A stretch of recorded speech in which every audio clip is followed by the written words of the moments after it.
પાવાગઢમાં પત્તઈ રાજાનું પતન કેવી રીતે થયું? ગુજરાતના સૌથી ઊંચા ગઢ ઉપર બિરાજમાન લાખો ગુજરાતીઓની કુળદેવી કહેવાતા આદ્યશક્તિ શ્રી મહાકાળી માતાજીનું સ્થાનક એ 51 શક્તિપીઠોમાંની એક શક્તિપીઠ છે. આજથી 500 વર્ષ પહેલાંની આ વાત છે, જ્યારે પાવાગઢ પર ચૌહાણ રાજપૂત રાજા જયસિંહ પત્તાઈનું રાજ ચાલતું હતું. રાજા જયસિંહ મા મહાકાળીના બહુ જ મોટા ભક્ત હતા. પત્તાઈ જયસિંહ રાવળ એ ઇતિહાસ પ્રસિદ્ધ સમ્રાટ પૃથ્વીરાજ ચૌહાણના સીધા વંશજ હતા.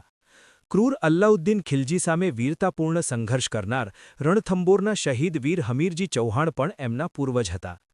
પાવાગઢના કિલ્લાને જીતવા માટે અમદાવાદનો બાદશાહ મહંમદ બેગડો ખૂબ જ પ્રયત્ન કરતો હતો, પરંતુ તેને હાર દેખવી પડતી.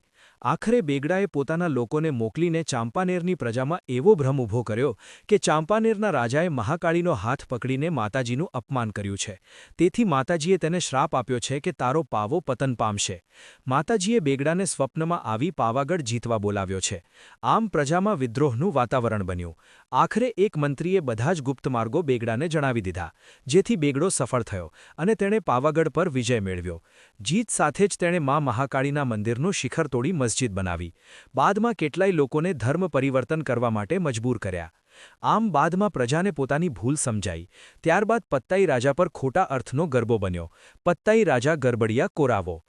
અફવાઓ અને 100% જૂથ ફેલાવીને પોતાના રક્ષક અને માતાજીના પરમ ભક્ત મહાન શૂરવીર પત્તાઈ રાવળનું પતન માત્ર અને માત્ર દગા, ફટકા અને પોતાની જ પ્રજાની મૂર્ખતાથી થયું હતું.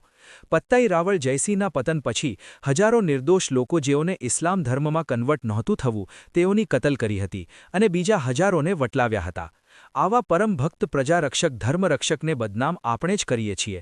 જે પ્રજા પોતાના જ વીર પુરુષોને બદનામ કરે તેની રક્ષા પછી કોણ કરી શકે? આવી મૂર્ખતાથી આપણો ઇતિહાસ ભરેલો પડ્યો છે. આવો જ ઇતિહાસ કર્ણાવતીનો છે.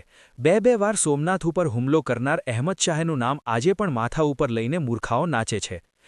સન 1130માં લૂંટારાઓનો ત્રાસ મિટાવીને સાબરમતીની કોતરો પુરાવીને કર્ણાવતીની સ્થાપના કર્ણદેવ સોલંકીએ કરી હતી અને વિશાળ કિલ્લાનું નિર્માણ કર્યું હતું.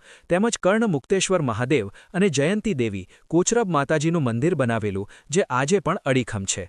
છતાં શા માટે ગુજરાતની પ્રજાનું કલંક એવું અમદાવાદ નામ ચાલુ રાખવામાં આવે છે એ જ સમજાતું નથી. પાવાપતિ રાજા જયસિંહ દેવ રાવળ.